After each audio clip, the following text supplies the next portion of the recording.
देखिए, आज हम चैप्टर नंबर 3 फर्स्ट ईयर का केमिस्ट्री का हम पढ़ते हैं अजीज तलबा। तो इसमें सबसे पहले हमारे पास जो सिलेबस में है वो बायस लॉ है। बायस लॉ क्या है? ये दरअसल एक रिलेशनशिप है किसके दरमियान? Volume of given mass of gas के दरमियान और प्रेशर के दरमियान। लेकिन इसमें दो चीजें कांस्टेंट होंगी, एक टेम्परेचर और दूसरी गैस की मास कांस्टेंट होगी। तो हम इसको कैसे एक्सप्लेन करेंगे? Volume of the given mass of the gas, volume of the given mass of the gas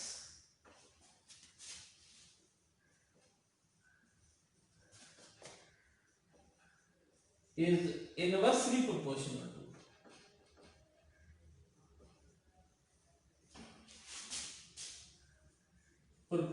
to pressure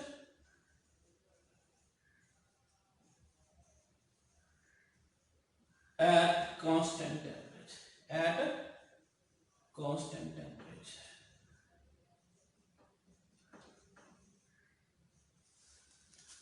given mass ये कहा है कि मास गैस की अगर कांस्टेंट रखेंगे तो ये लॉ एप्लीकेबल होगा। अगर मास कांस्टेंट नहीं होगी तो मास का चेंज करने से गैस का वॉल्यूम चेंज हो जाता है, लिहाजा ये लॉ एप्लीकेबल नहीं होगा।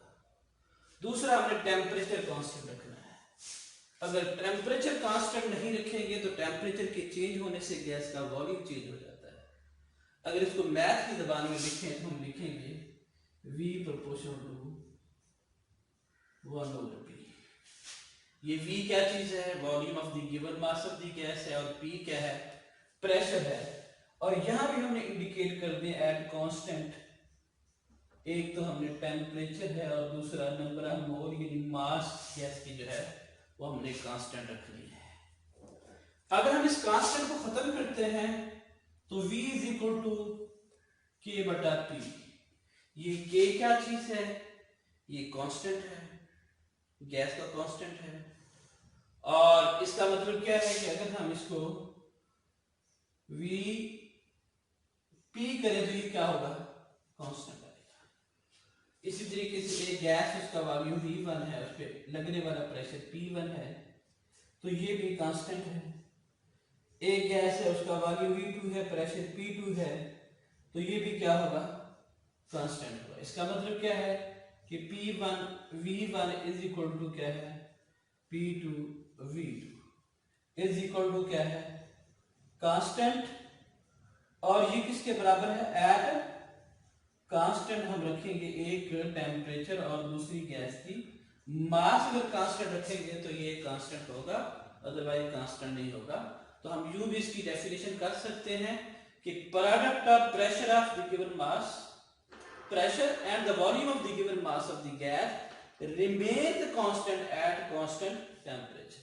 क्या कहा मैंने? The product of pressure and the volume of the given mass of the gas remain constant at constant temperature। तो ये दूसरी डेफिनेशन है।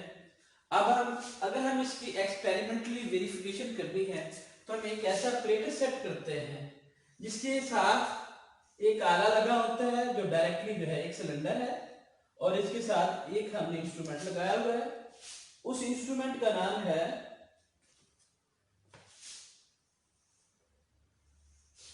ये हमने इंस्ट्रूमेंट लगाया है, और डायरेक्टली हमने मेजर करने के लिए, प्रेशर मेजर करने के लिए इसके साथ हमने लगाया है मीटर लगाया हुआ है, और इसके ऊपर एक पिस्टन लगा हुआ है। तो वो कहते हैं कि अगर हम इसके ऊपर एक वेट रखते हैं जो 2 न्यूटन का है, यानी उसका वजन 2 एटमॉस्फेयर, हम इसका वॉल्यूम चेक करते हैं, वो कितना होता है? 1 डेसीमीटर क्यूब। कितना? 1 डेसीमीटर क्यूब। और अगर हम P1 V1 इसकी कैलकुलेट करें, इस सारी सूरत हाल में हम टेम्परेचर क्या रखते हैं? कांस्टेंट रखते हैं। तो P1 V1 जवाब आता है हमारे पास 2 न्यूटन को हम 2 एटमॉस्फेयर माने, तो ये आएगा 2 एटमॉस्फेयर ज़रूर क्या है हमारे पास? 1 डेसीमीटर क्यूब।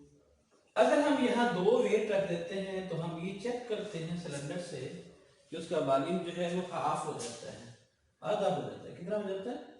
आधा डेसीमीटर क्यूब हो जाता है। तब हम चेक करते हैं तो क्या सूरत आती है? 4 एटमॉस्फेयर ज़रूर क्या है? 1/2 डेसीमीटर क्यूब तो तब भी जवाब कितना आता है 2 एटमॉस्फेयर डेसीमीटर क्यूब।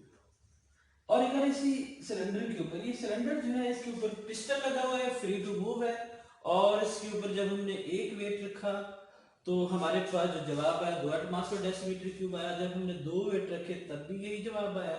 जब हम ऐसे ही 3 वेट रख दे तो 6 एटमॉस्फेयर का जो है वो इस पे प्रेशर लग रहा है। तो P3V3 जो हमारे पास है वो कितना है 6 एटमॉस्फेयर, ज़रब क्या है 1/3, क्योंकि वॉल्यूम सुपर कितना होता है 1/3 हो जाता है, कितना 1/3 डेसीमीटर क्यूब हो जाता है। तब भी जवाब ये आता है 2 एटमॉस्फेयर डेसीमीटर क्यूब। हमने 3 एक्सपेरिमेंट किए, तीनों के अंदर जो है हमने टेम्परेचर जो है वो कांस्टेंट रखा है और गैस की मास भी कांस्टेंट रखी है। तो ऐसी सूरत में हमने जब प्रेशर को चेंज किया तो वॉल्यूम चेंज हुआ, और तीनों में हमने देखा कि product of pressure and volume remain constant. समझ आ गई? तो ये लॉ हमारे पास क्या है, वेरीफाइड है। उसके बाद हम क्या करते हैं कि इसका ग्राफिकली एक्सप्लेनेशन हम करते हैं। ग्राफ के जरिए कैसे हम करेंगे कि अगर हम ग्राफ प्लॉट करते हैं किसके दरमियान, प्रेशर और वॉल्यूम के दरमियान, किसके दरमियान, प्रेशर और वॉल्यूम के दरमियान, यानी यू प्लॉट करते हैं ग्राफ, वाई एक्सिस पे हम क्या प्लॉट करते हैं, वॉल्यूम प्लॉट करते हैं, इधर प्रेशर प्लॉट करें। लेकिन सारे प्रैक्टिकल के दौरान जो है वो टेम्परेचर को भी कांस्टेंट रखें और गैस की मास को भी कांस्टेंट रखें। हम प्रेशर चेंज करते हैं तो वॉल्यूम चेंज होता है। तो हम देखते हैं कि एक हमें कर्व्ड पाथ हासिल होता है, यानी वॉल्यूम जब कम होता है तो प्रेशर जो है, प्रेशर बढ़ाते हैं तो वॉल्यूम क्या हो जाता है, कम हो जाता है। तो एक हमारे पास कर्व्ड पाथ हासिल होता है। इस कर्व्ड पाथ हम कहते हैं आइसोथर्म। आइसोथर्म हम इसलिए कहते हैं कि हमने 2 वेरिएबल, एक वॉल्यूम और दूसरा प्रेशर के दरमियान हमने ग्राफ प्लॉट किया, लेकिन टेम्परेचर हमने क्या रखा है, कांस्टेंट रखा है, इसलिए इसको आइसोथर्म कहते हैं। लेकिन अगर हम यही ग्राफ जो है हर टेम्परेचर, मसलन इसको 25 डिग्री सेंटीग्रेड पे ड्रा करें, दूसरा जो है वो 100 डिग्री सेंटीग्रेड पे जो है 2 वेरिएबल के दरमियान ग्राफ प्लॉट करते हैं, तो ऐसी ही आइसोथर्म हासिल होती है। लेकिन वो आइसोथर्म दोनों एक्सिस से दूर चली जाती है, यानी ये प्रेशर एक्सिस से भी दूर चली गई, ये वॉल्यूम एक्सिस से भी दूर चली गई। इसका मतलब ये है कि जब हमने टेम्परेचर चेंज किया उससे गैस का वॉल्यूम चेंज हो गया। क्या हो गया, गैस का वॉल्यूम चेंज हो गया, तो हमें और आइसोथर्म हासिल होती है। इसी तरीके से अगर हम टेम्परेचर और चेंज कर दें और इन्हीं 2 वेरिएबल के दरमियान और उसको कांस्टेंट बना लें, फिर इन्हीं 2 वेरिएबल के दरमियान अगर ग्राफ प्लॉट करेंगे तो फिर भी क्या होगा, ऐसी ही आइसोथर्म हासिल होगी, लेकिन वो एक्सिस से, दोनों एक्सिस से दूर चली जाएगी। इसका मतलब क्या होगा कि ये जो टेम्परेचर हमने चेंज किया है, टेम्परेचर चेंज होने से गैस का वॉल्यूम चेंज हो गया है। और अगर हम ग्राफ जो प्लॉट करते हैं, वाई एक्सिस पे हम जो है प्लॉट करते हैं प्रेशर प्लॉट करें, और एक्स एक्सिस पे जो है वो हम 1/V यानी 1 वॉल्यूम प्लॉट करते हैं, और पूरे प्रैक्टिकल के दौरान टेम्परेचर को कांस्टेंट रखते हैं, तो हमें एक स्ट्रेट लाइन हासिल होती है। अगर हम अब यहां अगर देखा जाए तो यहाँ प्रेशर भी स्टेट पे 0 है, 1/वॉल्यूम भी क्या है, 0 है। अगर 1/वॉल्यूम 0 है तो वॉल्यूम का मतलब क्या होगा, 1/0 अगर करें तो ये अनडिफाइंड आ जाएगा। क्या आ जाएगा, अनडिफाइंड। बाद लोग इसको इन्फिनिटी कहते हैं, लेकिन 1/0 को भी इन्फिनिटी कहेंगे, 10/0 को भी इन्फिनिटी कहेंगे, लिहाजा ये मैथ के अंदर जो है इसको अनडिफाइंड बोलते हैं। तो इस जगह पे जो वॉल्यूम है वो अनडिफाइंड है। अगर हम टेम्परेचर चेंज करते हैं और उसको दोबारा कांस्टेंट बना लेते हैं, उसको इंक्रीज करते हैं, फिर ऐसा ही ग्राफ बना करते हैं, तो ऐसी सूरत में ये क्या होगा, मजीद प्रेशर एक्सिस के वो लाइन करीब आ जाएगी। इसका मतलब क्या है कि आपने जब टेम्परेचर चेंज किया तो उससे जो है वॉल्यूम में चेंजिंग आ गई, और ये एक्सिस से क्या हो गया, करीब आ गया। क्या आ गया, करीब आ गया।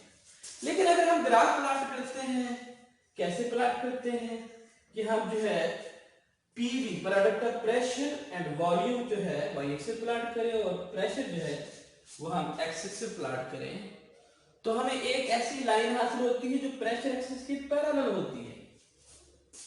प्रेशर एक्सिस के क्या होती है, पैरेलल होती है। ये पीवी क्या चीज है, इसको हम कहते हैं कंप्रेसिबिलिटी फैक्टर। और आइडियल गैसों के लिए इसकी वैल्यू हमेशा 1 होती है। कितनी होती है? 1 होती है। यानी अगर प्रेशर चेंज करते हैं उसी तरह से वॉल्यूम जो है वो चेंज होता है, और product of pressure and volume remains constant. This is happen या this is possible for those gases which are ideal, but this is not possible for non ideal या रियल गैसेस के लिए ये पॉसिबल नहीं है। और आइडियल गैस वो होती हैं जो आर कंडीशन ऑफ टेम्परेचर और प्रेशर पे Boyle's law, Charles law, Avogadro's law, ये जनरल गैस इक्वेशन को फॉलो करती हैं, उनको कहते हैं हम आइडियल गैस। और ये तो बेस्ट क्राइटेरिया आ गया to check the identity of gas. Ideal gas में ये होते हैं कि गैस के मॉलिक्यूल दूर दूर होते हैं और उनके दरमियान कोई फोर्स ऑफ अट्रैक्शन नहीं होती, लेकिन जब हम टेम्परेचर या प्रेशर चेंज करते हैं तो जब गैसें एक दूसरे के करीब आ जाए तो ये कहें कि गैसों के दरमियान फोर्स ऑफ अट्रैक्शन नहीं है, ये इट इज नॉट पॉसिबल।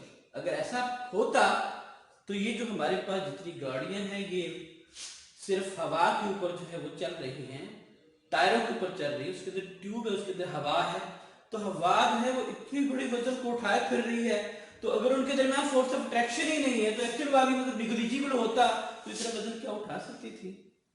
तो ये हम जो है वो ग्राफ प्लॉट करते हैं whether the gas is ideal और नॉट आइडियल, और आज तक हमें कोई गैस ऐसी नहीं जो आइडियल हो, लेकिन जो लॉ बनाए हैं वो सारे हमने कंसीडर किया है गैस जो है वो आइडियल्स हैं।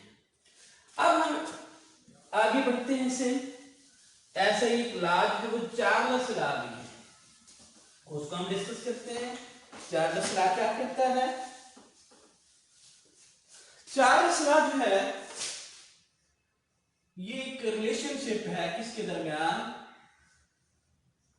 Volume of the given mass of the gas के दरमियान और एब्सोल्यूट टेम्परेचर के दरमियान। किसके दरमियान?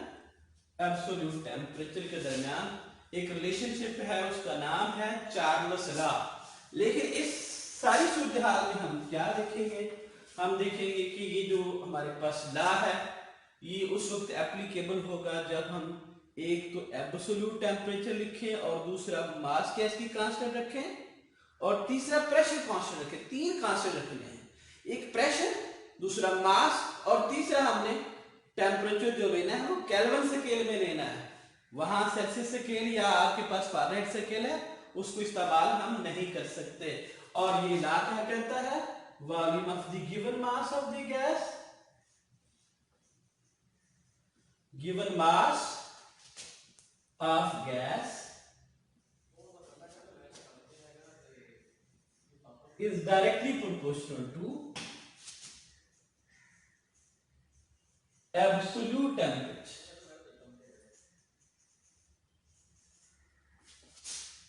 To absolute, और इसको हम केल्विन टेम्परेचर भी कह सकते हैं। लेकिन हमने क्या चीज कांस्टेंट रखनी है? At constant pressure, at constant pressure. अगर इसी को हम मैथ की जबान में लिखना चाहें तो कैसे लिखेंगे? V proportional to T।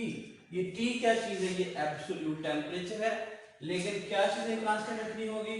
At constant, एक हमने प्रेशर रखना है और दूसरा हमने गैस की मास कांस्टेंट रखनी है, या V is equal to KT। के क्या चीज है? कांस्टेंट है, और इसको क्या बोलेंगे हम? Charles law constant.